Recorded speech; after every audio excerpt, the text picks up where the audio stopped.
कृष्ण कन्हैया लाल की जय।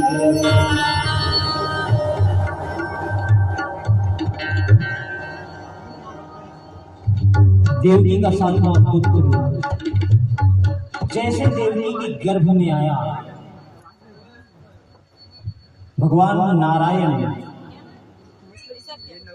योग माया को पुकारते हैं, बोले कि अरे मेरी योग माया, अरे मेरी प्यारी योग माया। कौन योग माया? धमतरी की विंध्यवासिनी। क्या बोलते हैं उनको? बिलई माता। ये मैं नहीं बोल रहा,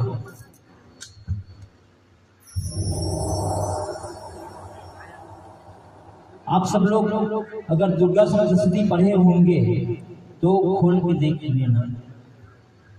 नंद गोप गृहे जाता,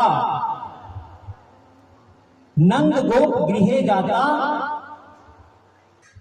यशोदा गर्भ संभवा। मतलब नंद बाबा के घर में यशोदा के गर्भ से जिसने जन्म लिया,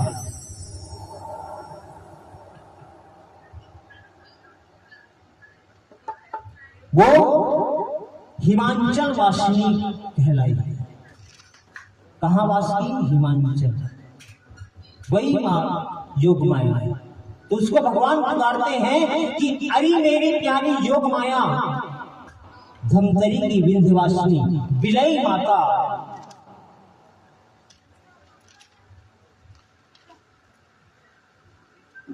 तुम प्रकट हो। भगवान योग माया को बुलाए और बुला करके कहे कि तुम्हें मेरा एक काम करना है। भगवान बोले तुम्हें मेरा एक काम करना है। बोले प्रभु, क्योंकि माया तो भगवान की ही है, नारायण की माया है वो, है ना? तुमको तो उनका काम करना ही है। लेकिन भगवान भी कैसे काम करवाते हैं? अपनी माया से। बोले तुमको मेरा एक काम करना है। लेकिन उसके बाद क्या बोल रहे हैं? क्या काम करना है? सबसे पहले जो मेरी माता के गर्भ में सातवां पुत्र है, उस गर्भ को, उस पुत्र को रोहिणी मां के गर्भ में ले जाकर के स्थापित करते हैं। काम तो एक बोले थे, लेकिन उसके बाद बोले एक, उसके बाद क्या करना है? उसके बाद तुम्हें मेरी माता यशोदा के गर्भ में जाकर के निवास करना है। तो दो दो काम हो।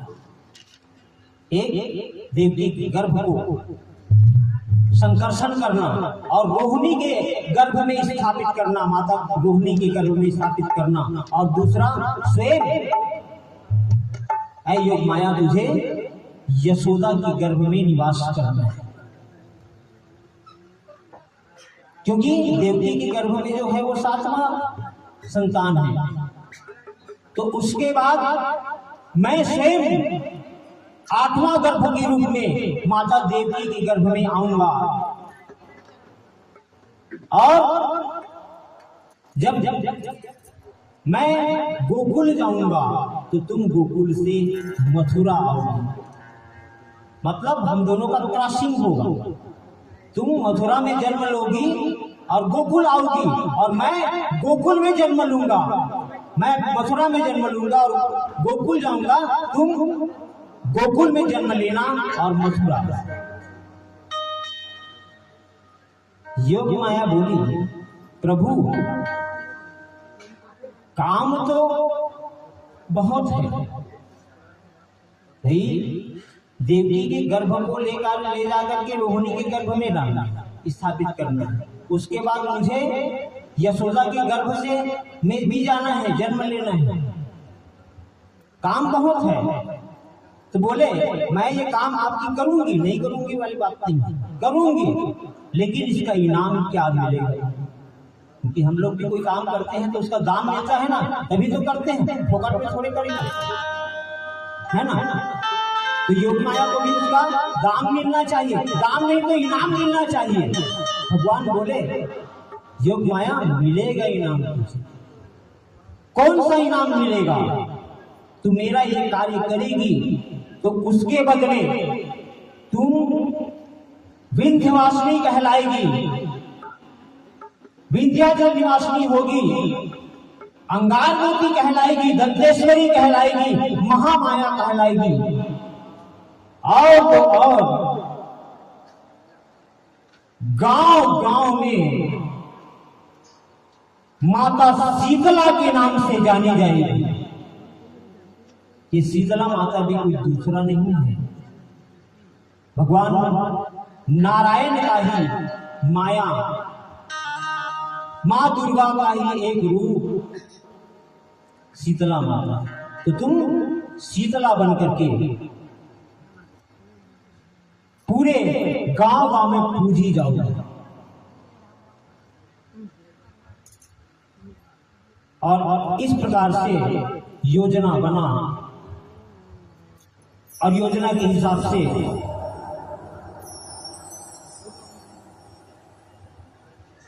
देवकी के 7वें गर्भ को योग माया के द्वारा संघर्षण के माध्यम से, क्योंकि माया कुछ भी कर सकती है, उसके लिए कोई बहुत बड़ी बात नहीं है, संकर्षण किया गया और उसको रोहिणी के गर्भ में स्थापित किया गया। और इधर कंस को खबर मिला कि 7वें गर्भ का, देवकी के 7वें गर्भ का गर्भपात हो गया, बच्चे का जन्म नहीं हुआ। लेकिन वह 7वां बच्चा माता रोहिणी के घर में बलराम के रूप में जन्म लिया। और हमारे ग्रंथ में ऐसा लिखा गया है कि बलराम के जन्म के 1 साल के बाद में कृष्ण का जन्म हुआ है, और 1 वर्ष तक बलराम अपनी आंख नहीं खोले। 1 साल तक उसके परिवार में रोहिणी, उसकी माता रोहिणी और पूरा परिवार परेशान रहा। ज्योतिष को दिखाना, किसी वैद्य को दिखाना, किसी तांत्रिक को दिखाना, 1 साल तक के पूरा ये चला। लेकिन बलराम 1 साल तक अपनी आंख नहीं खोले। क्यों नहीं खोले? क्योंकि बलराम है कौन? शेष जी महाराज। त्रेता के बारे में बात करें तो लक्ष्मण महाराज, आप सबको पता है, राम की परछाई लक्ष्मण और भरत की परछाई शत्रुघ्न। लक्ष्मण ने अपने जीवन में कभी राम का संग नहीं छोड़ा, राम को अपने नजर से दूर नहीं किया, और शत्रुघ्न भरत का संग नहीं छोड़ा। तो ये कभी एक दूसरे से अलग नहीं, जैसे परछाई अलग नहीं होती, लक्ष्मण भगवान राम की परछाई में है, अलग कैसे हो सकते भगवान? और भगवान अभी अवतीर्ण नहीं हुए हैं, अवतार नहीं लिए हैं, तो किसको देखें? अपने आंख को खोलकर किसको देखें? भगवान बलराम जी। तो इसीलिए बलराम जी ने अपना नेत्र तभी खोला जब भगवान कृष्ण सामने आए। कब सामने आए? जन्म उत्सव के समय। आप लोग विचार कीजिए, बलराम का जन्म उत्सव अकेला नहीं हुआ है, बलराम का जन्म उत्सव नहीं हुआ। जब कृष्ण अवतार लेकर आए और गोकुल में भगवान कृष्ण का जन्मोत्सव हुआ, तब बलराम का जन्मोत्सव हुआ है भगवान कृष्ण के जन्मोत्सव के साथ। तो 1 साल तक नेत्र नहीं हुआ। आगे अब देवता लोग विचार करते हैं, 8वां गर्भ माता देवकी के गर्भ में आने ही वाला था। समय आ चुका।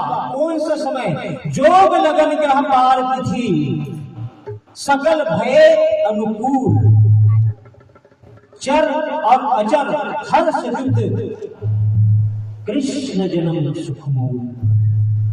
जब भगवान के अवतार का समय आता है, हम सबसे जब जन्म आता है ना, तो योग नहीं मिलता, नक्षत्र नहीं मिलता, मूल नक्षत्र में जन्म आ जाता है और दोष हो जाता है। लेकिन जब भगवान के अवतार का समय आता है, भगवान का या माता के अवतार का समय आता है, तो जो लग्न, ग्रह, वार, तिथि सब अनुकूल हो जाते हैं। और इस प्रकार से सब अनुकूल हुए और तत्पश्चात देवताओं के द्वारा पुकार किया गया भगवान का।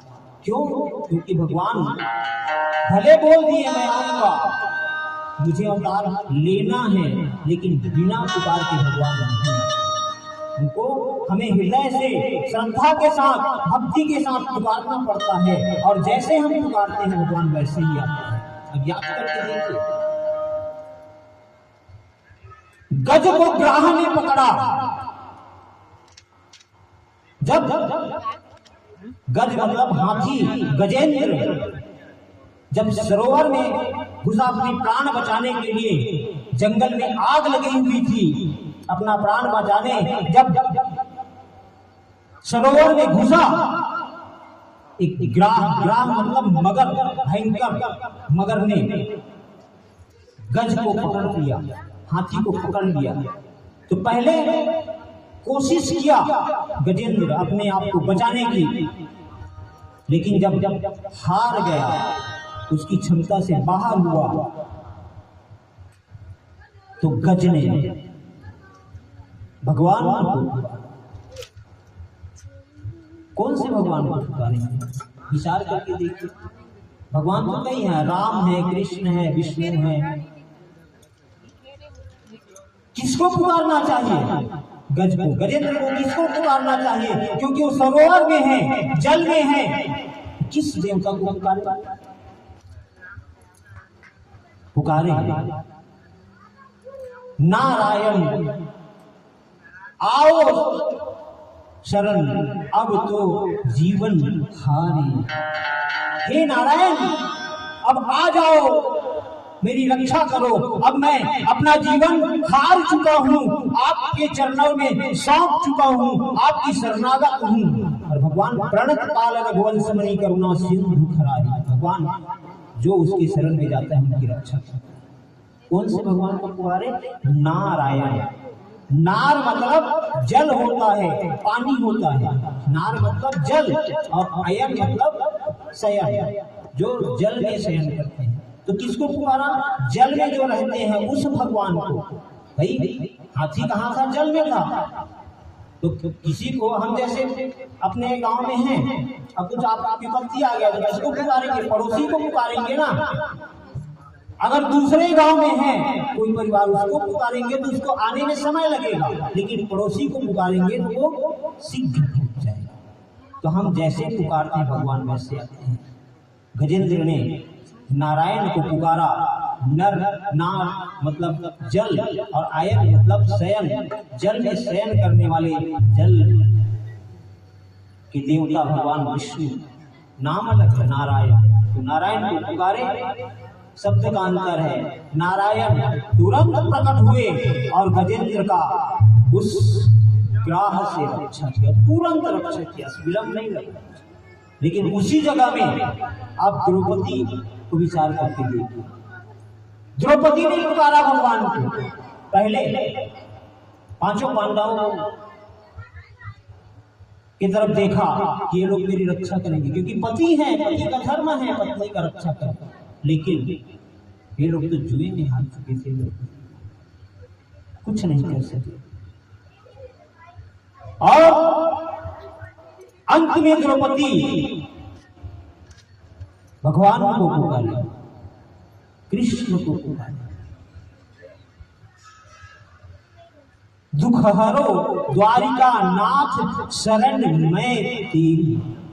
उनकी रक्षा करने के लिए भी भगवान आए, लेकिन जब भगवान आए और द्रौपदी की रक्षा किए, तो द्रौपदी अंत में भगवान से हाथ जोड़कर कहती है, प्रभु मैं तो आपको बहुत देर से बुला रही थी, लेकिन नाथ आप आने में इतना विलंब क्यों किया?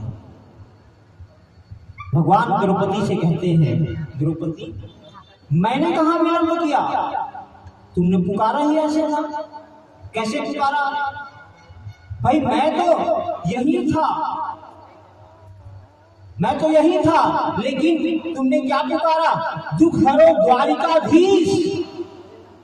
इसलिए मुझे यहाँ से द्वारिका जाना पड़ा और द्वारिका से फिर लौट के आना पड़ा।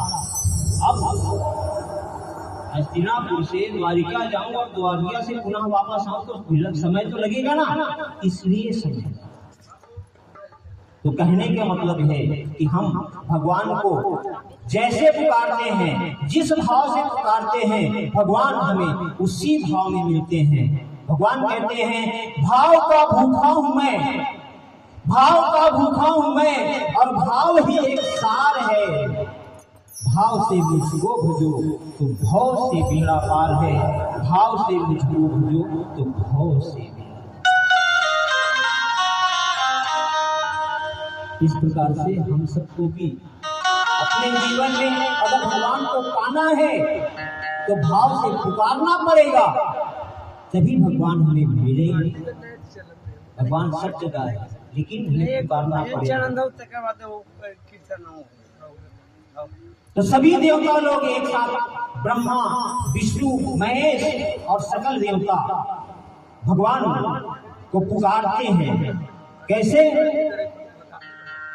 एक भजन के माध्यम से। आइए जानने का प्रयास करते हैं।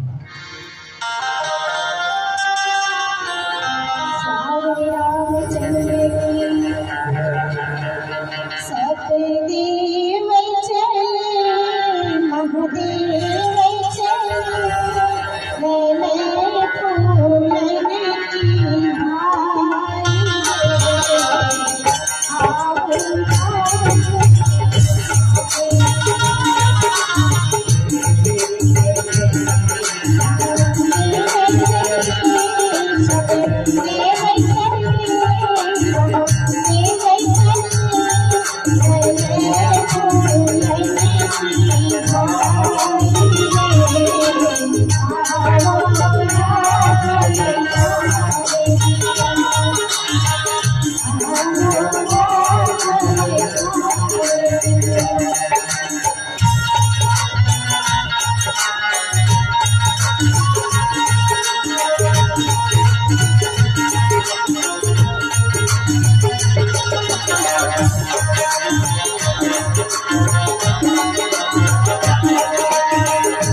बोले बांके बिहारी लाल की जय, राधा रानी सरकार की जय। और इस प्रकार से वह समय आया, भगवान पार ब्रह्म परमेश्वर श्री नारायण लक्ष्मी नारायण पृथ्वी की पीड़ा हरने के लिए अवतीर्ण होने को तैयार है। लेकिन भगवान जब अवतार लेते हैं तो उनका अवतार सामान्य नहीं होता। त्रेता युग में भी जब राम आए तो वहां भी अद्भुत लीला किए। मां कौशल्या के सामने विराट रूप में प्रकट हुई।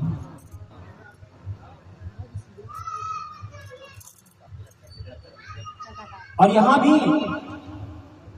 देवकी नंदन भगवान कृष्ण आए तो सबसे पहले रात्रि काल में भगवान राम के जन्म और भगवान कृष्ण के जन्म में अंतर है थोड़ी सी। कैसे अंतर है? राम जी का जन्म भी 12 बजे, कृष्ण का जन्म भी 12 बजे, लेकिन भगवान राम 12 बजे दिन में आए और भगवान कृष्ण 12 बजे रात्रि में।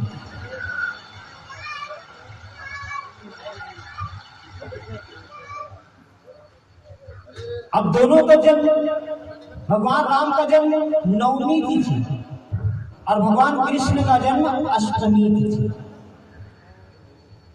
है ना। और इसीलिए आप विचार करके देखिए, 9वीं मतलब 9 की संख्या को आप पढ़िए, 9 के पहाड़ा को पढ़ेंगे।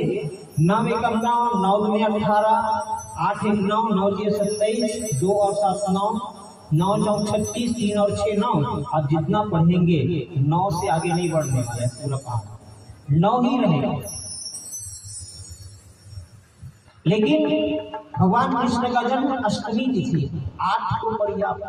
8 एकम 8, 8 दूने 16, 8 के बाद 6 और 1 7, 8 दिया 24, 4 और 2 6, 8 चौक 32, 3 और 2 5। मतलब 8 का पहाड़ा घटता है और आगे जाके फिर 8 6 का 48 है ना। यानी घटता भी है और बढ़ता भी है। उस समय घटा फिर बढ़ा, लेकिन 9 घटता बढ़ता नहीं है, 9 ही रहता है। और इसीलिए भगवान राम के जन्म को सूर्यवंश कहलाया। सूर्य को आपने कभी घटते बढ़ते देखा है ना। सूर्य जैसा है वैसे ही रहेगा, लेकिन चंद्रमा घटता बढ़ता है। इसलिए भगवान कृष्ण का जन्म चंद्रवंश है। यदुवंश इसलिए क्या कहा गया, क्योंकि यादव परिवार में जन्म हुआ, यादव परिवार में पले बढ़े। और ऐसा ही प्रश्न अंतर भगवान राम और कृष्ण में, आप मुख से राम का नाम लीजिए, राम राम, बड़ा ही आसान है, क्योंकि भगवान राम मर्यादा पुरुषोत्तम राम है। भगवान राम की जो चरित्र है, भगवान राम ने जो किया उसको लीला नहीं कहा गया, चरित्र कहा गया। इसलिए राम चरित्र मानस, तो भगवान राम ने जो किया वो चरित्र है। कैसा चरित्र? मर्यादा में रह करके चरित्र किए। लेकिन भगवान कृष्ण ने जो किया वो लीला कहलाया, कृष्ण लीला कहलाया। और लीला किसे कहते हैं? नाटक में हम लोग भी लीला करते हैं, है ना। जो पाठ मिला है उसको बोल दिए, क्या वो हमारा चरित्र है क्या? नहीं है।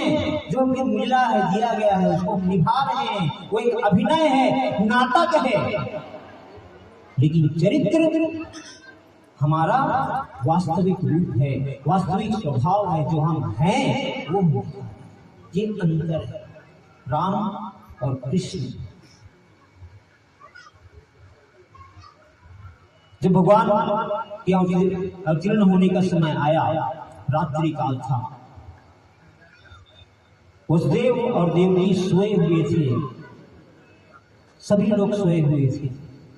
माता देवकी को अचानक स्वप्न आया और स्वप्न में देखते हैं कि एक विशाल रूप, जिनकी कोई सीमा नहीं है, न तो पैर दिखता है न सिर दिखता है, भयंकर भगवान विराट रूप में स्वप्न में माता देवकी को दर्शन दिए। और जब स्वप्न में देखी देवकी माता भगवान को, छटपटा के उठती है, उठ के बैठ जाती है, आंख बंद कर देती है। और जब थोड़ी देर बाद में अपने आप को संभाल करके, वो डर गई थी, और अपने आप को संभाल करके जब नेत्र खोलती है, आंख खोलती है, तो देखती है सामने वही रूप जिसको वो स्वप्न में देखती थी, वो विराट रूप में भगवान उनके सामने खड़े थे। देवी माता हाथ जोड़ लेती है, हाथ जोड़ करके कहती है कि आप कौन हैं, जिसे मैं पूर्ण रूप से देख भी नहीं पा रहा हूँ, स्तुति नहीं कर पा रही हूँ, आप कौन है, अपना परिचय है। भगवान बोले, माँ मुझे नहीं पहचानी, मैं आपका आठवां लाल, आपका आठवां लाल हूँ।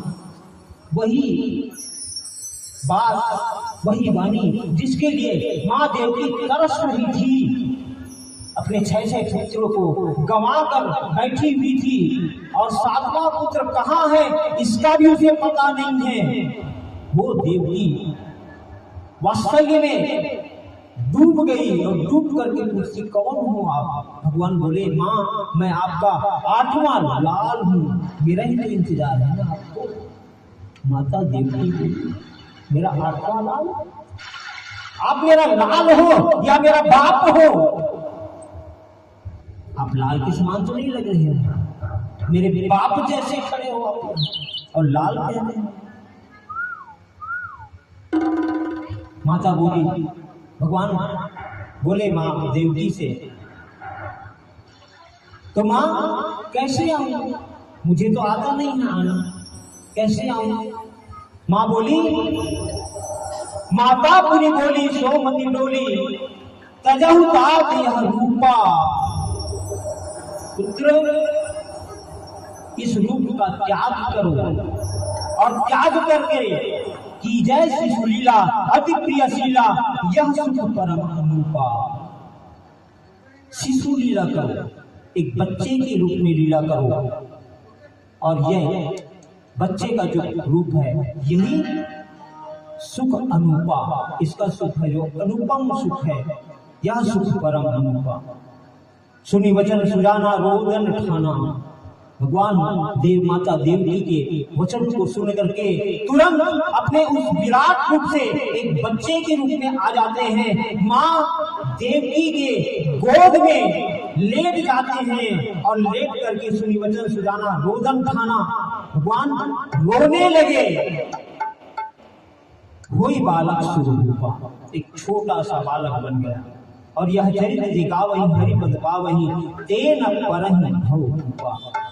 ऐसा पावन चरित्र भगवान का कि जन्म का इसे संसार में जो भी गाते हैं, जो भी श्रवण करते थे, तेन परहि भव रूपा, वो कभी भाव के बंध में भव सागर में नहीं फंसते। विप्रदेव सुर संत हित लिंग मनुज अवतार, निरीक्षा निर्मित तनु माया गोपाल। बोले कृष्णचंद्र भगवान की जय। और इस प्रकार से भगवान कृष्ण देवकी के गर्भ से इस धराधाम में अवतीर्ण हुए। और जब देवकी के गर्भ से भगवान कृष्ण का अवतार हुआ, वसुदेव जी भी जग गए। पुत्र को देखकर भगवान वसुदेव से कहते हैं कि पिताजी आप मुझे तुरंत, क्योंकि अगर मैं यहाँ रहा तो मेरे जितने भाइयों के साथ हुआ वही मेरे साथ होगा, तो आप तुरंत मुझे रात्रि के काल में ही यहाँ से गोकुल पहुंचाओ।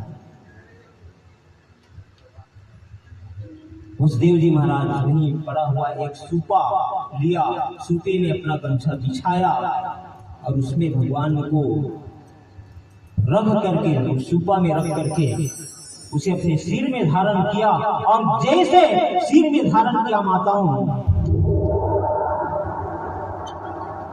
जेल का कारागार का ताला टूट गया, कारागार के ताला टूट गए, हाथ के हथकड़ी छूट गए, पांव की बेड़ी टूट गए, और जितना वहां पहरा में लगे हुए पहरादार थे ना, वो सब पहरेदार मन सूख गए। और इस प्रकार से भगवान के आदेश के अनुसार वसुदेव जी महाराज यमुना को पार करके भगवान कृष्ण को गोकुल पहुंचाए।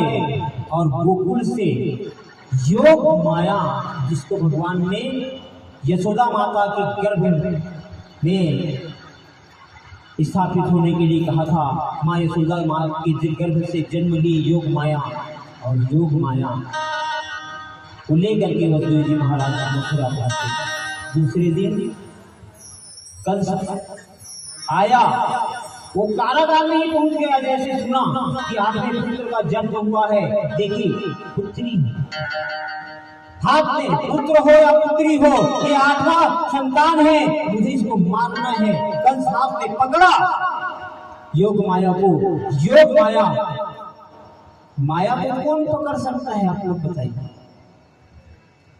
इसीलिए तो जैसे भगवान आए, भगवान की माया है, जहां भगवान रहते वहां माया नहीं रहती, माया वहां से चली जाती। तो जैसे कंस ने पकड़ा योग माया, वहां से चली गई आकाश में और कही कि ऐ कंस, तुम्हें मारने वाला जगत के जगदाधार पार ब्रह्म परमेश्वर श्रीमन नारायण इस संसार में अवतार ले चुके हैं।